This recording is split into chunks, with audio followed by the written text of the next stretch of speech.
السلام عليكم. بسم الله الرحمن الرحيم. النهاردة هنعمل معاكم موضوع مهم جدا يبين مدى الضلال اللي واقع فيه المشايخ، سواء المشايخ اللي هم الأزهرية خريج الأزهر أو حتى المشايخ اللي هم مصنوعين على إيد شيخ أو تحت السلم أو الحاجات دي اللي هم بيسموا نفسهم السلفيين. الاتنين في نفس التخبط ونفس التوهان، والاتنين عكس بعض 180 درجة، والضحية هي الشعب والشعب المسلم، أو بالمعنى الصح المسلمين. هي ضحية هؤلاء المشايخ اللي ضد بعض في مسألة ما حكم أبو وأم أو والد ووالدة الرسول عليه الصلاة والسلام.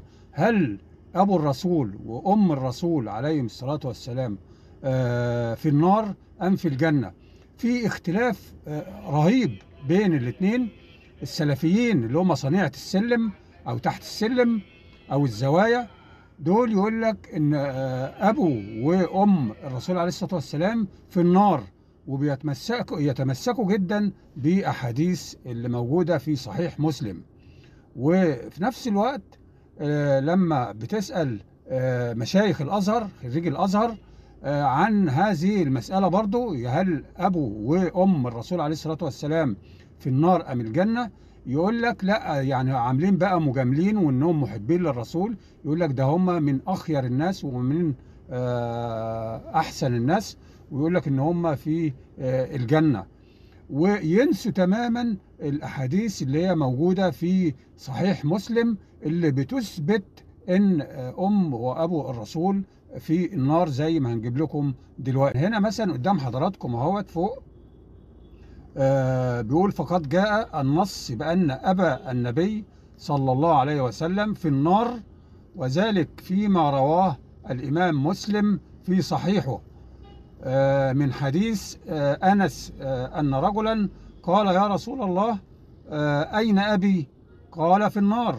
فلما قفى دعاه فقال: إن أبي وأباك في النار، وأما أمه، يعني أم الرسول عليه الصلاة والسلام، ده كده يعني بيجزم إن أبو الرسول وأبو الراجل اللي هو سائل الرسول الاتنين في النار. فبالنسبة لأم الرسول قال: فقد روى الإمام مسلم برضه في صحيحه أيضا من حديث أبي هريرة قال: زار النبي صلى الله عليه وسلم قبر أمه فبكى وأبكى من حوله، ثم قال: استأذنت ربي في زيارة قبر أمي فأذن لي، واستأذنته في الاستغفار لها فلم يأذن لي، فزوروا القبور تذكركم بالموت.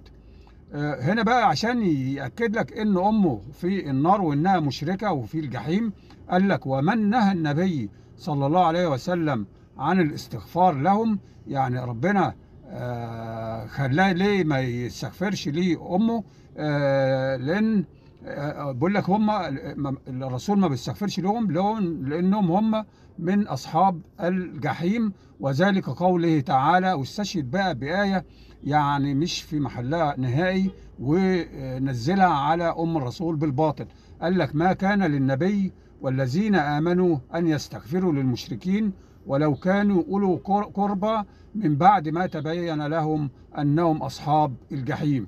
وكده بيتهم مباشر إن أم الرسول عليه الصلاة والسلام، هو الرسول ما استغفرش ليها وربنا ما أذلوش بكده، يعني اتهموها بأنها مشركة، مع إن مفيش أي دليل أو أي حاجة تثبت إن أم الرسول كانت بتعبد مثلا الأصنام. ما فيش أي دليل إنها كانت مشركة، أو مثلا كانت بتقول على المسيح ابن الله أو هو الله على عقيدة النصارى الباطلة اللي هي موجودة الآن. الكلام ده لم يثبت، فإزاي تخلي أم الرسول مشركة؟ المهم يعني في النهاية إن المشايخ متخبطين، والضحية هو إحنا، الضحية المسلمين. يعني السلفيين يقول لك أبو وأم الرسول عليه الصلاة والسلام في النار بناء على ما جاء في صحيح مسلم، ومتمسكين بصحيح مسلم. والأزهرية اللي هم برضو بيعبدوا البخاري ومسلم، لو قلت عليهم أي كلمة ممكن يكفروك، لأنهم عندهم البخاري ومسلم دول أصح كتب بعد كتاب الله اللي هو القرآن الكريم. وبالرغم من كده هم اللي بينكروا ما جاء في صحيح مسلم، ويقول لك لا ده أبو وأم الرسول عليه الصلاة والسلام في الجنة، ولا يعترفوا بهذه الأحاديث اللي جاءت في صحيح مسلم. دي يعني أمثلة، مثال علشان تعرفوا من هم المشايخ اللي هم ضيعونا وضيعوا المسلمين وأمة الإسلام وجعلونا من أضعف الأمم. وزي ما انتم شايفين، واللي عنده رأي تاني يقول إن أنا غلطان. هذا الكلام موجود في كتب، المشايخ اللي هم أخطر فئة أو طائفة. أنا بعتبرهم طائفة المشايخ دول أخطر طائفة على الإسلام والمسلمين، وبيدعوا إن هم علماء وورثة الأنبياء، وهم ورثة الشياطين وبيضللوا المسلمين زي ما حضراتكم شفتم. والسلام عليكم ورحمة الله.